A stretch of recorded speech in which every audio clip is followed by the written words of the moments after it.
Guess what, folks? Tonight, Court TV crime and justice correspondent Matt Johnson has returned to the scene where John O'Keefe's body was discovered. He's in the neighborhood right now. Matt, great to see you.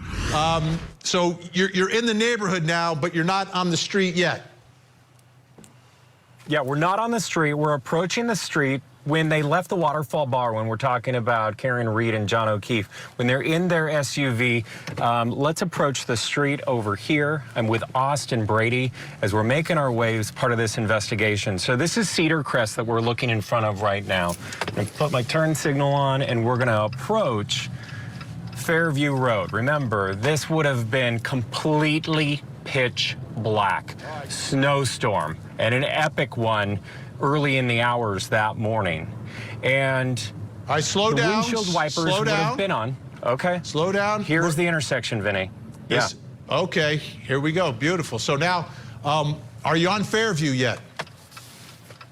So this is that intersection, and I know you've been here. So this is Cedar Crest, and then this is Fairview. So just about a couple yards away, that's 34 Fairview. Let's take you over there. Okay, so this is make that turn that Karen Reed took. All right. Make that turn. And again, it's light out, so it's nice we can see, but it's really about the field of vision as well as you're looking from the car. So what are you noticing as you're approaching the house? So we're approaching the house. It's at a grade of a curve. Here's 34 Fairview. I'm turned in front of the house right now, and this is actually in front of the mailbox. So this is the position of the house in front of the mailbox. You can see the two entry doors that are constantly being talked about by these witnesses on the stand. Down the road, it turns, so anyone that was approaching from that direction, they're not going to see the front yard that much.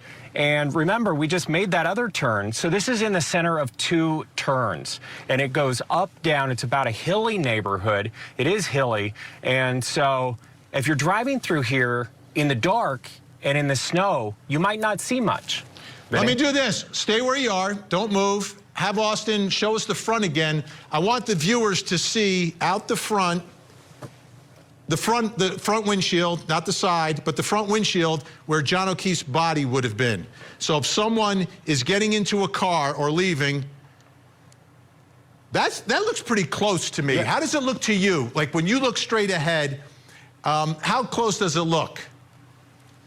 Yeah, these are huge houses as they appear on TV, but the yards are very small, and it's a very dense neighborhood. You can see the flagpole is only about 7-8 feet away from where the street starts. There is no sidewalk. And you can see that from any direction that you're at in front of this house. I'm going to back up. There's no one behind me. I'm backing up to the neighbor's home. So if someone was approaching this house to pick somebody up, this is what they would be seeing as they're approaching the mailbox that we've heard about and the driveway where a lot of these witnesses were also parked. And still, you can see where John O'Keefe's body was in front of that flagpole from any direction over here. Absolutely. Like, as you get up to that mailbox and pull up, it just seems there's not even much of a grade, is there? There's a slight going down grade on the side where his body was found, but my goodness, like I see the flagpole's very clear, the fire hydrant and the white, is that the box that they're talking about, that white thing sticking up in the middle there? Exactly. That's the box that a lot of witnesses have described as something being weird, metal sticking out of the ground, because remember, this was all covered in thick snow. But from this vantage point, I mean, you can see neighbors' windows from over here. That's very interesting. There is a lot of people's homes across the street. It's a very dense neighborhood, but from this flagpole and where John O'Keefe's body was, I mean, look at how close it is to this yard. And also, that is the gate where the defense showed a video from the basement doors. They lift up. They're on the side of the house. You can walk through that gate and walk right over here to the flagpole. Yeah, as I'm looking at this from the car, and I was there as well, but now after listening to all the testimony and all the people that didn't see anything, to me, I'm surprised. Like, obviously it's possible, but I'm just surprised because you would have a slight contrast if you had a dusting of snow and you had someone dressed in clothes. So can you do this now? Can you pull away slowly and see how quickly that disappears? Go down the road just a little bit, and then I want you to make a turn when you can safely so we can sort of retrace Karen Reed's trip that morning with Jennifer McCabe and Kerry Robertson. So why don't we pull away slowly and tell me what you're seeing. We got to put those letters down, though.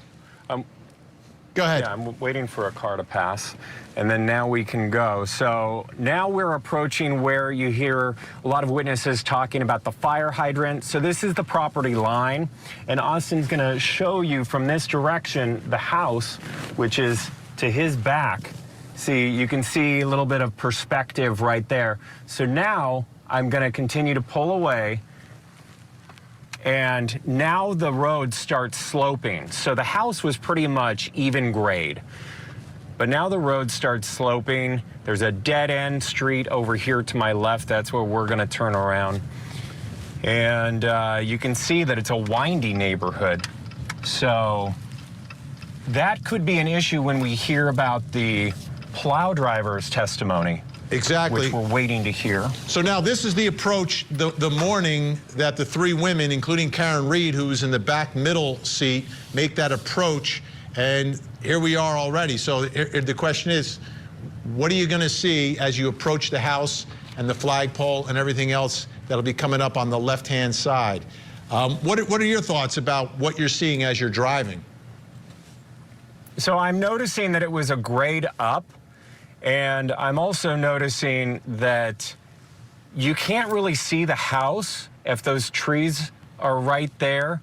But again, it would have been in the winter time. How about where John O'Keefe's body was? How about where his body was? Is that more difficult because of the curve, or is it easier? You can see the flagpole as soon as you pass the curve on the street and you're approaching in this direction towards Cedar Crest. Clear as day, you can see it. But again, if the plow had been here before Karen Reed, Kerry Roberts, and Jen McCabe would have approached the house, maybe they couldn't see past the snow.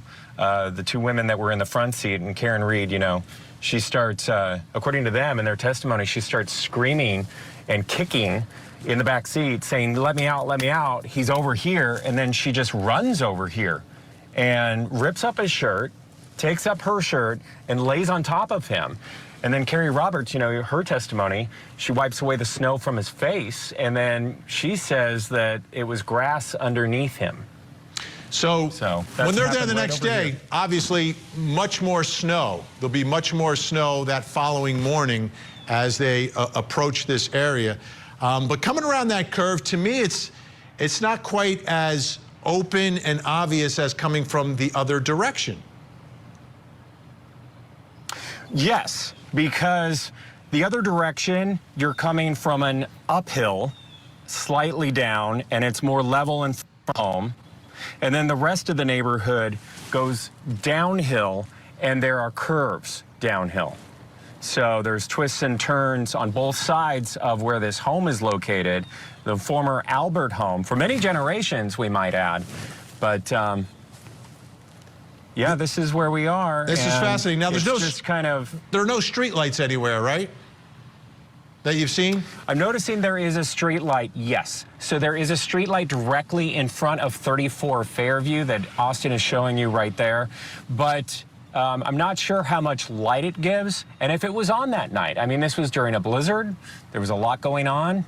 But there is a light right in front of this house. And there's also a lot of lights at the home on their porch. They have porch lights.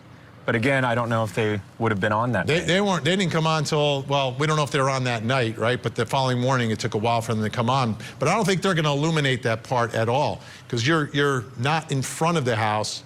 You're sort of to the side. So, Matt, what's your final analysis taking this drive? And obviously, it's not dark.